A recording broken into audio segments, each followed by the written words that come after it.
Hi friends, welcome to DJ channel. எங்களை மாதிரி வளர்ந்து வர சேனலுக்கு கொஞ்சம் சப்ஸ்கிரைப், லைக், கமெண்ட் பண்ணி விட்டுருங்க. நம்ம ஏற்கனவே நடப்பாதை அலிப்பிரி வழியாக நடந்து போகிறப்ப 3 o'clockலாம் போய் டோக்கனை வாங்கிட்டு ஏற ஆரம்பிச்சுட்டு நம்ம ஈஸியாக 300 ரூபி க்யூலேயே விட்டுட்டாங்க. அதில் நம்ம பார்த்துட்டு சாமியை பார்த்துட்டு ரிட்டன் ஆகிட்டோம். ஆனால் இந்த தடவை நாங்கள் ஈவினிங் 6:30க்கு தான் நாங்கள் போய் ரீச் பண்ணோம். அலிப்பிரி நடைபாதையில் டோக்கன் இஷ்யூ பண்ணலை.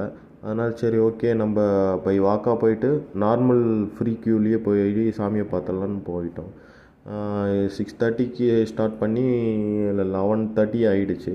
நடுவில் கொஞ்சம் போலீஸு அந்த சிறுத்தை நடமாட்டம் இருக்கிறதுனால போலீஸு 2 நம்பர்ஸ் 50 மெம்பர்ஸ்க்கும் ஒரு எவ்ரி ½ hours இன்டர்வலில் கொஞ்சம் விட்டு மேலே